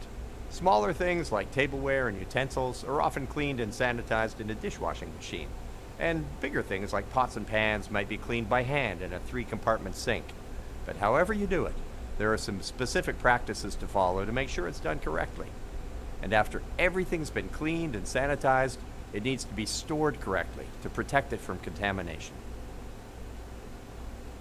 Let's see if you already know some of this. What is the required final rinse temperature for a dishwashing machine? 180. Yeah, for some machines, 180 degrees Fahrenheit, 82 degrees Celsius is the right temperature for the final rinse. Depends on the machine. Let me explain. Dishwashing machines sanitize by using either hot water or a chemical solution. High temperature machines use hot water to clean and sanitize. If the water isn't hot enough, then items won't be sanitized. But extremely hot water can also bake food onto the items. Oof. In a high temperature machine, the temperature of the final sanitizing rinse must be at least 180 degrees Fahrenheit, 82 degrees Celsius. Or, if you have a stationary rack single temperature machine, it must be at least 165 degrees Fahrenheit, 74 degrees Celsius. For either kind of machine, the dishwasher has to have a built-in temperature gauge that measures the water temperature at the manifold where the water sprays into the tank. Now, chemical sanitizing machines can clean and sanitize at much lower temperatures. Follow the manufacturer's guidelines for these. Every dishwashing machine is a little different, so follow the manufacturer's guidelines for your machine. I think after this repair. section I'm going to be Here's done. an overview of I'm how tired. to use these machines. Even though you're using dishwashers to clean other items, you still have to Yeah, clean yeah, yeah. and maintain them as often as necessary. Some Checking people at forget. least once per day. Keep spray nozzles clear of food and other objects, and fill tanks with clean water as needed. Also, make sure detergent and sanitizer dispensers are filled, and remove mineral deposits from the machine when needed. If you're satisfied the machine is in good shape, you're ready to do some dishes. First, scrape, rinse, or soak the items you'll be washing. Yep. Items with dried-on food, like flatware, should be pre-soaked. Make sure that your staff never overload dish racks like someone did here, and always use the correct rack for the items you're washing, like glass racks for glasses. Finally, load each rack correctly to ensure that the water spray will reach all surfaces. Let everything air dry on a clean and sanitized surface. Always let items air dry and make sure they are completely dry before stacking or storing them. Monitor the machines while they're in use. Check water temperature, pressure and sanitizer levels, and take appropriate corrective action if necessary. Operations that use high-temperature dishwashing machines need to provide staff with an easy and quick way to measure surface temperatures of the items being sanitized. And the method used must provide an irreversible record of the highest temperature reached during the sanitizing rinse. This ensures that the dishwasher can reach the correct sanitizing temperatures during operation. There are a few ways to do this. Maximum registering thermometers or heat-sensitive tape are good tools for checking temperatures. Oh.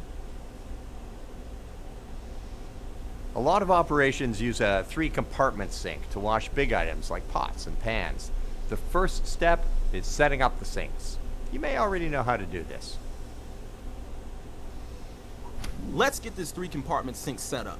Starting with the items on the left, drag each item to the correct sink to set it up.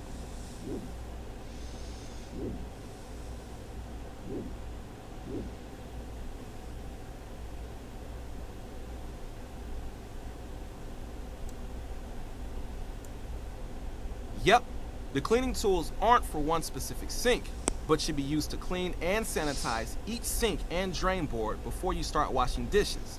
That's always the first step.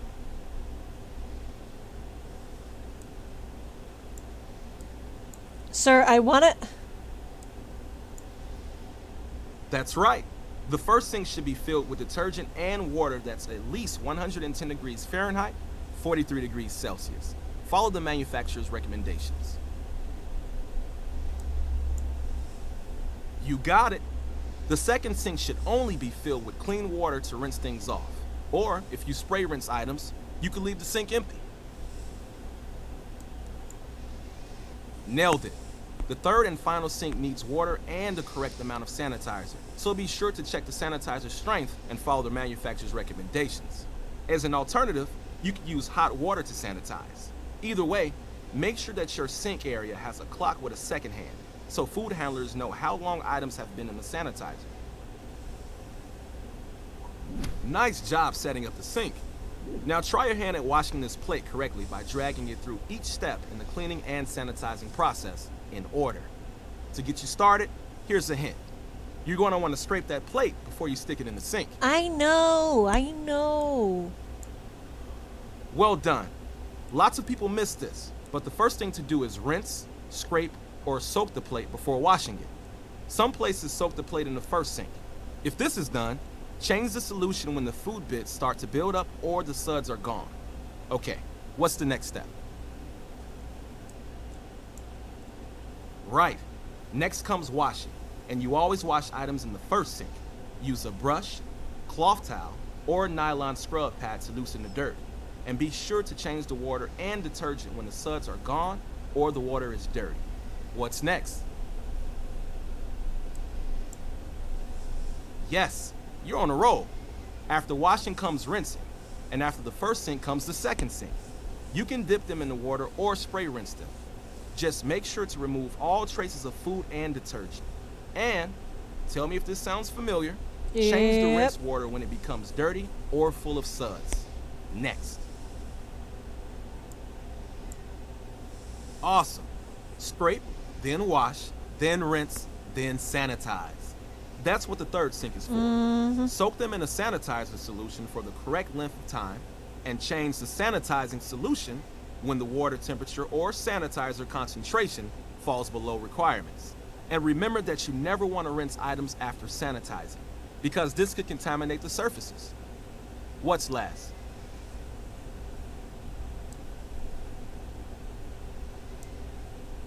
That's right, air drying. Never use a towel to dry items, because it could contaminate them. Place items upside down on a clean and sanitized surface so they will drain. Nice work.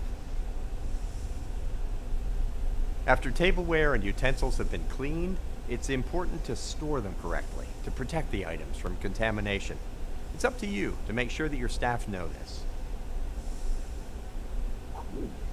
Take a look at these examples and see if everything's been stored correctly. No. What about this one? No. Have these cutting boards been stored safely? No. Why would you put them on the floor? You caught it. Someone made a mistake here. Those cutting boards are on the floor. Why would you put them on the Tableware, floor? utensils, and equipment that touch food must be stored at least 6 inches, 15 centimeters off the floor. This People will are protect them from idiots. dirt and moisture. Try this one. Look okay? No. No. You're right. Someone made a mistake with these cups. Glasses and cups should be stored upside down on a clean and sanitized surface. What about this one? No. Everything look good? No. Correct. Flatware should be stored with the handles up so people can grab Excuse it me. by the handle and avoid touching the food contact surface. This will help prevent the transfer of pathogens like norovirus. So, what else can you do to keep items safe? Well, it obviously doesn't make any sense to go through the effort of cleaning and sanitizing all of this stuff if it then gets parked on a contaminated surface. So make sure that staff know to clean and sanitize shelves and drawers before storing clean items in them. It's the same story with trays and carts that are used to carry clean tableware and utensils. Check them daily and clean them as often as necessary. Also, keep the food contact surfaces of stationary equipment covered until that equipment is ready for use. We've looked at cleaning and sanitizing utensils and equipment that touches food. What about the rest of the operation? Like I said earlier, non-food contact surfaces like floors, walls, and restrooms may not need to be sanitized, but they still need regular cleaning. It prevents dust, dirt, and food residue from building up, which can prevent the growth of pathogens and prevent pests. Let's start with one of the most basic cleaning tools there is, wiping cloths. They're used in operations for things like wiping up food spills and to wipe down equipment surfaces. Now, this is important for your staff to know. They should never use cloths that are meant for wiping food spills for any other purpose. There are a couple of different kinds of cloths, wet cloths and dry cloths. Store wet wiping cloths used for wiping counters and other equipment surfaces in a sanitizer solution between uses. And of course, staff should change the solution when it no longer meets requirements for the sanitizer being used. Wet cloths that come in contact with raw meat, fish, and poultry have to be kept separate from cloths used for other purposes. Now, dry wiping cloths that will be used to wipe food spills from tableware, such as from a plate during service, must be kept dry while in use. And these dry cloths must not contain food debris or be visibly dirty during use. There are some special circumstances that require immediate cleaning. Like if someone gets sick in your operation. It's not pleasant to talk about, but it is important. Let's say a guest vomits in the front of the house. Could that put other guests and staff at risk for norovirus? Yeah. You bet it could. Vomit and also diarrhea can carry norovirus. That's one reason why there are special cleanup considerations for these substances. Whether it's in the front of the house or the back of the house, to prevent the spread of highly contagious norovirus, any vomit or diarrhea that contacts surfaces in the operation must be cleaned up correctly. This can prevent food and surfaces from becoming contaminated. It will also keep others from becoming sick. So, operations must have written procedures for cleaning up vomit and diarrhea. These procedures must address specific actions that employees need to take in order to minimize contamination and exposure to food, surfaces, and people. And it's critical that employees be trained on these procedures. Okay, time to talk about something pretty straightforward. Cleaning tools and supplies and how to store them. Let your staff know that this is actually pretty important because these items can contaminate food and surfaces if they aren't used and stored correctly. Here we go. Take a look at this picture. Any problems here? Yes. Why is there food? Why is there food? Yes, there's a problem. It looks like someone stored a mop with food, and that could contaminate the food. Cleaning tools and chemicals should be stored so that they don't contaminate food and equipment. it's a best practice to store them in a designated area away from food. To keep everything safe, make sure that your storage area has good lighting so staff can see chemicals easily. And make sure that there are plenty of hooks for mops, brooms, and any other cleaning tools. You'll also want a utility sink for filling buckets and washing the cleaning tools, and a floor drain for dumping dirty water. Make sure that everything is stored in a way that makes it easy to clean the storage area. Here's another question. See anything wrong here? I mean, yes? You know it. This person is dumping a mop bucket in a toilet, and that can contaminate the equipment. Staff should never dump mop water or other liquid waste into toilets or urinals.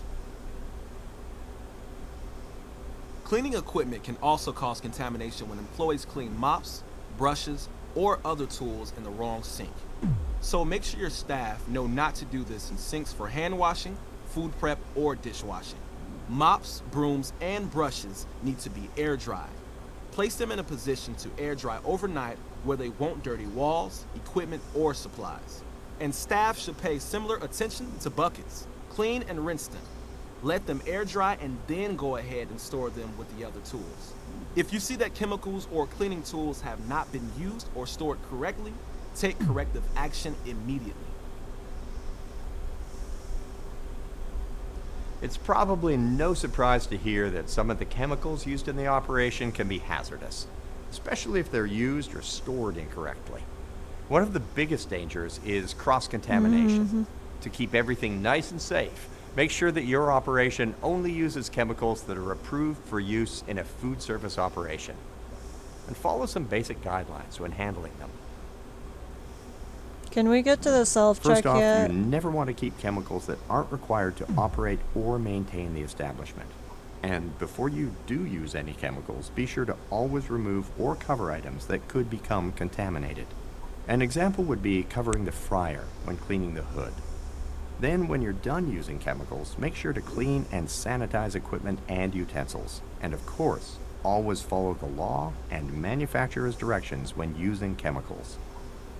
Some operations designate specific areas for storing chemicals, but whether or not this is done, chemicals must be kept separate from food, equipment, utensils, and linens.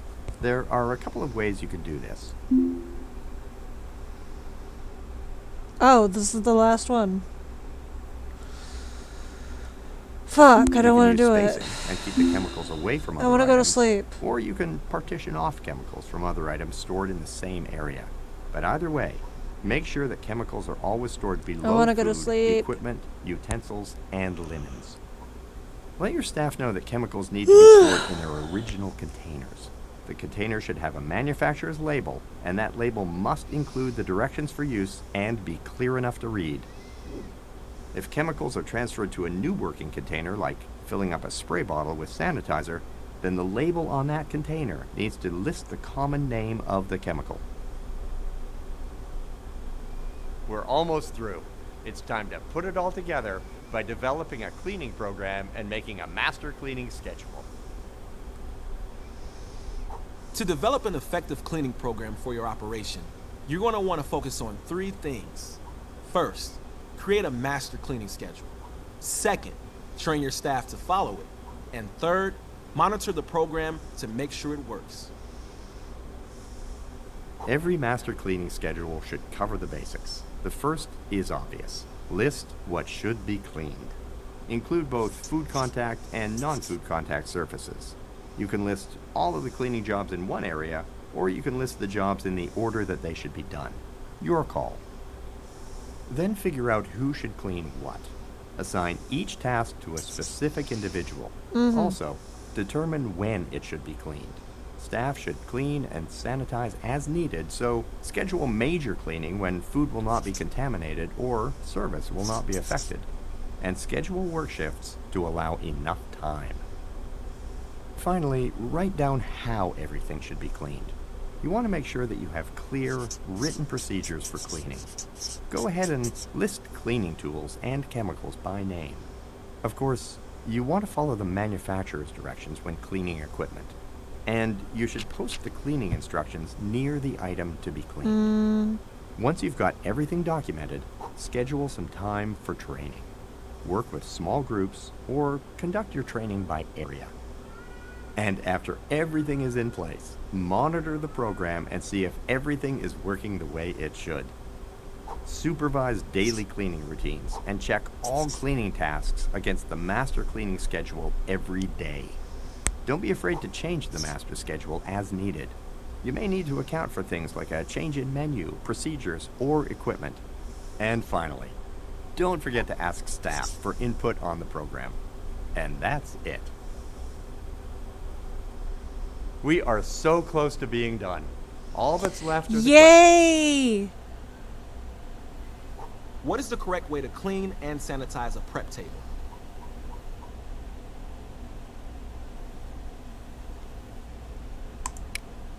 You know it. This is the correct process for cleaning and sanitizing. Nice. What is sanitizing?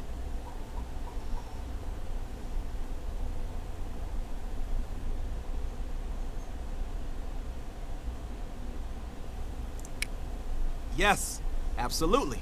Sanitizing means reducing pathogens to safe levels. What must staff do to make sure that sanitizing solution has been made correctly?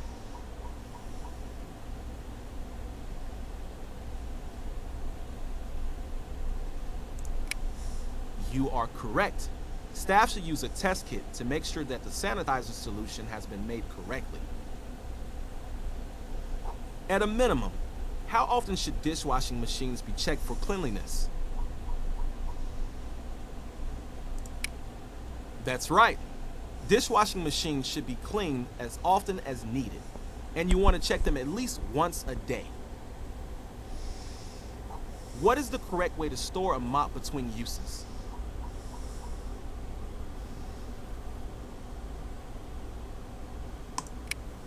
You got it. Mops and other cleaning tools should be hung up on hooks so they can dry. The first two steps in developing a cleaning program are creating a master cleaning schedule and training staff to follow it. What is the third step?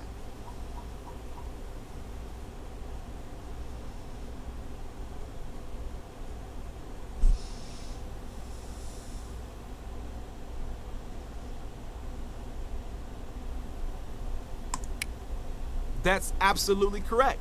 The last step is to monitor the program to make sure it's working. Fantastic work. We're done. You're never gonna believe this. You finished the course. Congratulations. There was a lot of information there, and you got through it all. Nice. Yay! Yay! Thank you for watching if you did. Hope you enjoyed. I think Alex was the only one here. I'm not sure. The only one I recognize is Alex. I feel like the others are bots, but I don't know. Alright. Thank you for watching if you did. Hope you enjoyed. I didn't. This was purely for work. Bye.